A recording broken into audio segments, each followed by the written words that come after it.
If you're white and you're listening to today's episode and you're uncomfortable, that's okay.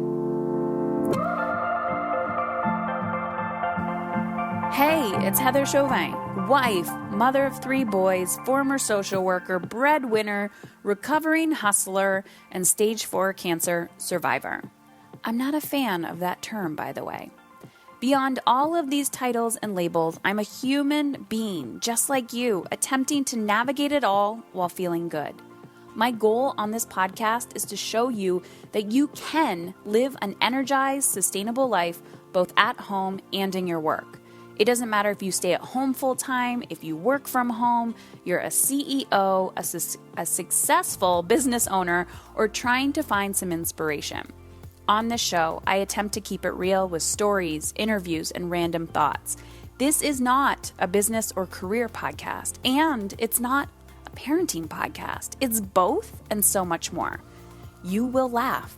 You may even cry, and you may even get a little frustrated with the truth you've been hiding from yourself.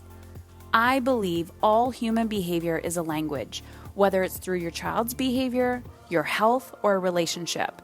And when we learn to listen instead of react, we begin to understand what it truly means to feel alive and in control. It's time to put your big girl pants on and find your brave. Let's go. I really want us to engage in this conversation, and I want to use my platform as a safe, non-judgmental space to do so.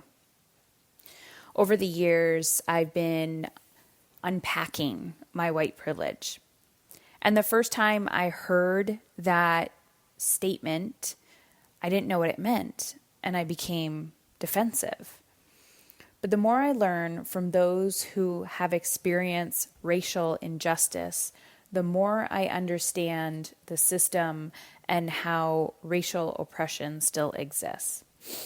So I want you to not turn away from this. I hope this engages a conversation. It gets you to read a book or listen to a podcast or follow somebody who has more information. But today I posted something on Instagram, and we were actually supposed to launch an interview today, and I couldn't do it. So my post said, imagine falling asleep at night as a mother, fearing your child's safety because of the color of their skin, something you had no control over. Not because of their actions, but the actions of society in which they live in. This is something as a white woman raising white boys I will never fear. This is white privilege. If you are a white person who cares about humanity and the health and well-being of your own child's future, keep listening. I want you to consider your discomfort of the statement of I am not racist as an opportunity for growth. There is racism in all of us. We live in a society built for white people to win. That is called white privilege. You want to know what white privilege is? It's the ability to turn the TV off or unfollow someone who is talking about Black Lives Matter and your daily life is not affected. I was recently listening to the Check Your Privilege podcast. You can follow them on Instagram at CKYOUR privilege.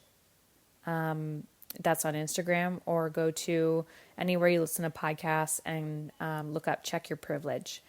And heard Letty, her name is Letty, say, you want to know what rights white women had before they could do anything? They could buy and sell enslaved Black people. Oppression runs deep. It's still alive, and silencing ourselves and Black people adds to this problem. So there's a few things that you can do as white parents. And I also want to tell you what prompted this conversation for me, and it is not the current events, which is actually embarrassing to admit. So there's a few things you can do as parents, as white parents. You can educate yourself. If you go to the link in my bio, so my bio is link in my bio at Heather Chauvin on Instagram. So go to at Heather Chauvin _ and there's a link in my bio. It is a Google Doc that somebody put together. It's been floating around the internet. It has lots of resources, podcasts, books, websites, where you can learn more about anti-racism. You need to learn from Black people and Black leaders. White people are not anti-racist experts. I am only here to use my platform to give voice to those people. You can also call out others around you and speak up when you see and hear injustice. You can also be very open to the fact that you are going to fall down, you're going to make mistakes, and you're going to have to apologize for them, but you're also going to have to learn. And the reason why I'm having this conversation is because there's actually been a lot of talk from white leaders in the wellness space. And this is why education is so important. When people say all lives matter, yes, that is important, but we are specifically right now talking about Black lives, and we do not need to cover that up, whitewash it, or oppress those voices, because they've been oppressed for hundreds and hundreds of years. And as a white person, when people say white privilege or whiteness, it has nothing to do with you as a person. And so please pay attention to what is triggering you, because I'm hoping that this does trigger you, and I'm hoping that you do get angry and you do get frustrated and you do feel a little embarrassed, or you have no idea what I'm talking about when I say white privilege or whitewashing. There's so many things that I am still learning during this process. So there was a few things that happened. We also need to name the people and call them out. There was a post that Rachel Hollis posted a few weeks back, probably about a month back, and I've been watching all of this unfold from afar, and just watching and learning from these opportunities and learning about what she did and how she responded, which was not right. And she posted something that was pretty much a plagiarized quote from Maya Angelou. So she didn't give Maya Angelou credit for her quote. She made it her own, which she has been, she's had criticism before of doing this from other leaders in general.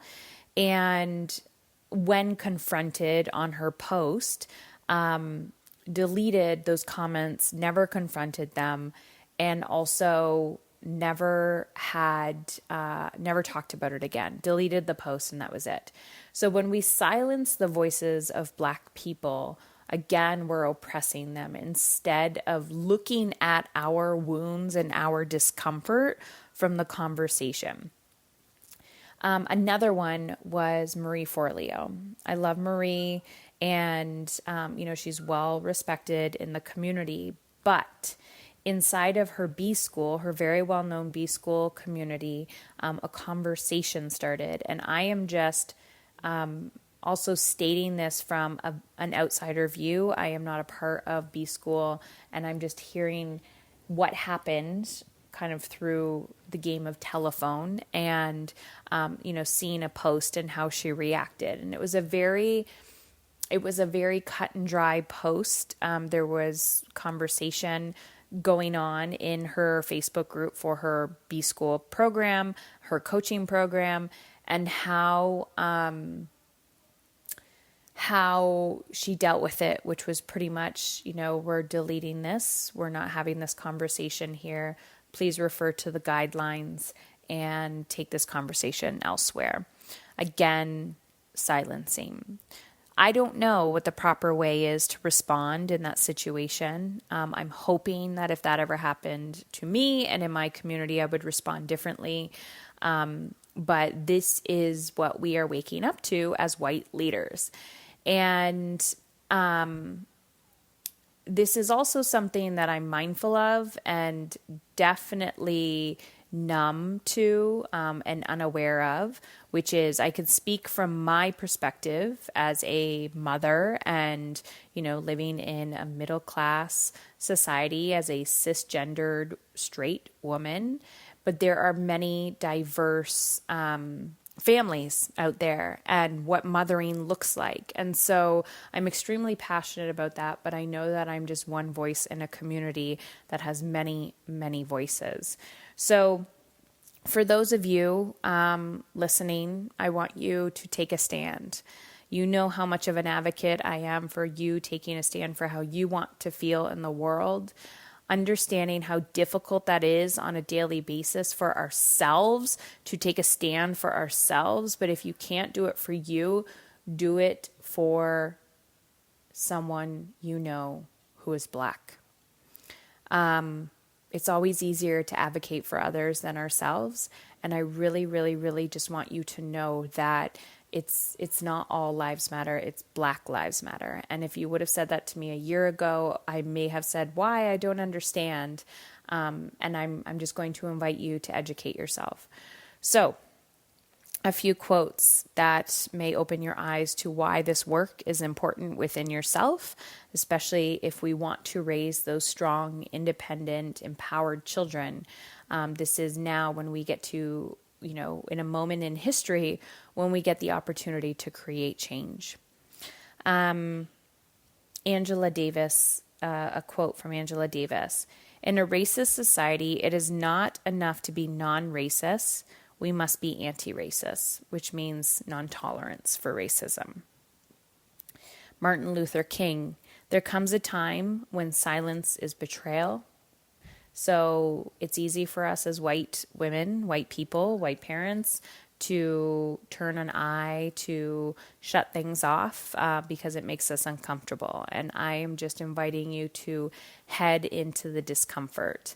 You don't have to say anything publicly if you don't want to right now because you don't know what to say. But what I am asking is that maybe you begin to read a book, you listen to a podcast, you follow some Black leaders like I've mentioned.